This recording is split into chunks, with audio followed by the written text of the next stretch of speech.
now we will write this questions of these are from area, perimeter, volume. Okay, इसके ऊपर से ये question है, पहले देख लो. Formula of a perimeter. चलो, perimeter of rectangle, rectangle shape का फॉर्मूला पेरीमीटर ढूंढने का. पेरीमीटर मतलब क्या, पहले ये देख लो. The sum of the length of all sides of figure is called the perimeter. Perimeter किसको बोलते हैं? Suppose I have this rectangle, तो उसकी चारों साइड का टोटल वो है हमारा पेरीमीटर. तो उसका फॉर्मूला क्या है? पेरीमीटर का फॉर्मूला है 2 multiply by in bracket length plus breadth. चलो, formula of area of rectangle. चलो, रेक्टेंगल का एरिया मतलब ये हमारा रेक्टेंगल है, तो उसके अंदर का ये पोर्शन, इसको बोलते हैं एरिया. ओके, चलो. The measure of the amount of a surface enclosed bye a closed bounded figure is called its area. Measure of the amount of surface, surface मतलब सपाटी. चलो, सपोज ये समझो, ये बहुत ही इंटरेस्टिंग है. सपोज मेरी ये बुक है, ये अगर फट गई है तो मुझे उसके ऊपर यहाँ पे सेलो टेप लगानी है. मैंने वॉल्यूम आपको क्लियर किया ही था कि what is area, what is volume. अगर मुझे यहाँ पे सेलो टेप लगानी है चारों बाजू, तो मुझे उसकी पेरीमीटर ढूंढनी होगी. That is the perimeter. Okay, length of the all sides. फिर अगर मुझे उसके ऊपर यहाँ पे एक पेपर लगाना है, सपोज ब्लैंक पेपर लगाना है, तो वो उसका एरिया हुआ. Okay, the measure of the amount of the surface enclose by. ये सरफेस जितनी कवर होती है, सपोज मैंने ये बुक रखी यहाँ पे मैंने ये बुक रखी, तो वो जितना जगह कवर करेगी वो उसका एरिया हुआ. ओके, चलो, तो यहाँ पे आंसर आएगा area. The measure of the amount of surface, ये सरफेस याद रखना, सरफेस आया तो एरिया.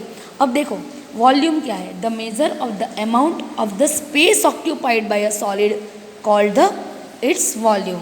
मतलब कोई भी एक सॉलिड, दिस इज सॉलिड, एक थिंग है, इसको अगर मैंने ऐसे रखा तो वो जितनी जगह सरफेस पे रखेगी ना, सरफेस में वो जितनी जगह, यहाँ पे ये बेंच पे वो जितनी जगह कवर करेगी उसको एरिया बोलेंगे. लेकिन वो हवा में भी जा रही है ना ऊपर ऐसे, तो वो जो पूरा पोर्शन है, वो जो स्पेस कवर कर रही है, अगर हम स्पेस बोल रहे हैं तो ये नीचे का भी भाग, ये हवा में भी जो कवर कर रहे हैं ना, वो हुआ हमारा वॉल्यूम. तो ये बुक का वॉल्यूम मतलब ये बुक को अगर मुझे एक ब्लॉक में रखनी है, एक बॉक्स में, मैंने आपको समझाया था एग्जांपल देके कि अगर मैंने मैथ्स की बुक रखी तो 4-5 ही बुक आएंगी. एक सेम साइज़ के 2 ब्लॉक है, अगर मैं मैथ्स की बुक रख रही हूँ उसमें, तो वो थोड़ी थिक है, उसका वॉल्यूम ज़्यादा है, तो 5 ही बुक आएंगी सपोज. और दूसरे ऐसा ही साइज़ का दूसरा बॉक्स लिया, अगर उसमें मैंने वो जीके की या वो पतली छोटी वाली बुक रखी, तो वो नंबर ऑफ बुक्स वो ज़्यादा आएगी. क्यों? क्योंकि उसका वॉल्यूम कम है. तो ये हुआ हमारा वॉल्यूम. समझ में आया? Already I have explain. चलो, तो यहाँ पे हमें तीनों के विदाउट गेटिंग कंफ्यूज हमें क्लियर रहना है कि the measure of the amount of the space occupied by the solid. मतलब ये जो हमारी एक चीज़ है, वो जितनी भी स्पेस कवर करेगी वो हमारा वॉल्यूम, और जितनी भी सरफेस एनक्लोज होगी, मतलब वो जितनी सरफेस में वो आएगा वो हमारा एरिया.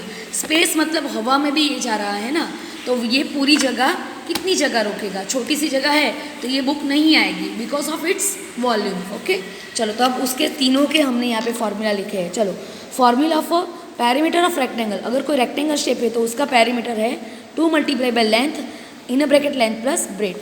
फिर अगर formula of area of rectangle, rectangle का एरिया ढूंढना है तो सिंपल, लेंथ और ब्रेथ का multiplication, length multiply by breath.